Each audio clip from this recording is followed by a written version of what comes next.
and welcome back to Brennan Reads. This will be the, I don't know, episode matter number doesn't count because I upload these out of order from the way I originally wrote them.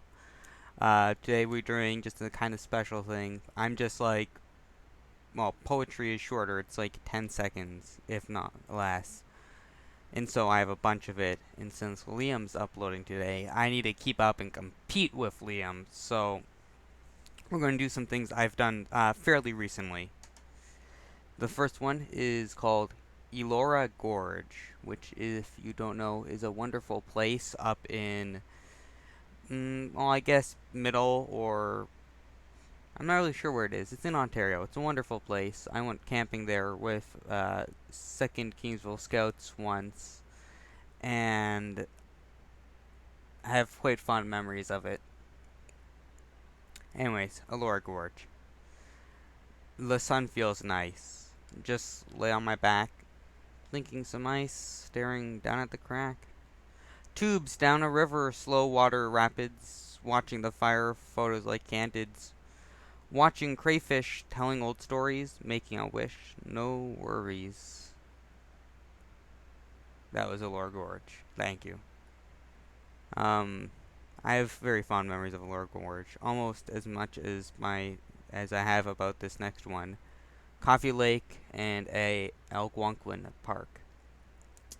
These are parks in, I would say, Middle Ontario, but it could be North Ontario, South Ontario, depending on where you live in Ontario. And I've probably uploaded at least one story about me going up and hunting, and one of the places I remember driving by in the early morning is Coffee Lake. We would hunt just outside of there, and it's just outside of Algonquin Park.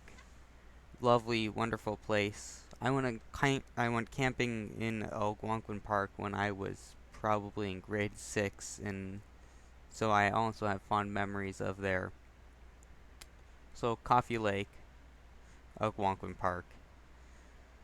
Clear, swampy waters, warm September morning. Nothing else ever matters. Nothing monumental happening. Sun rising behind the hills. The beavers making their dams.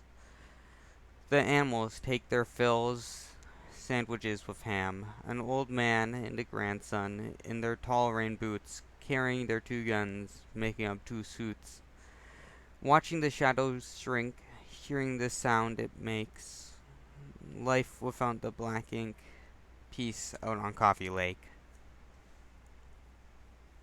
Alright. Those are 2 very, very Canadian stories. So we're going to get away from that and get into something much, much less Canadian in just kind of personal stories. Guilt and jealousy. My fingers clenched looking at you. I wonder how I could dare. A concoction of instant regret deep behind my own eyes. You stagnantly stand unaware. Stagnantly my eyes lay at you. I see you and her happily standing inward like 2 dark towers. You place your hands on each other. She was mine, you ingrate. He was mine, you ingrate. You show passion cloaked in my dark room, in my own eyes, in my own head. And our second last one for today is Do, a clever reference to a White Stripes song. I pour my fire onto the page. I watch the embers burn symbols. You take the flames from me and hush them out. You take apart my brain, you take my petty words away, put me in a pretty frame and leave me to hang. You take my sight, only let me see gray, put me in to see one side, leaving me in an unfortunate fray. Leave me to my own shovel, let me dig my own grave, build my own coffin, and I'll put my own nails in it.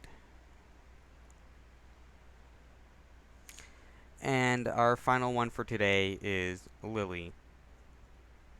This may have some association with a different story, but that's for you to figure out, which you won't be able to because I don't have enough evidence to give you.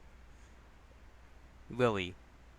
Sitting in my armchair, music filling my ears, sun, sun hung in my hair, waiting over the years, a ghost lost in time, a ghost in my memories, to be forgotten, a crime, leaving me in ties. Two unforgettable eyes, and an unfamiliar name, hundreds of failed tries, a cat and mouse game. Only without a mouse, oh record store day.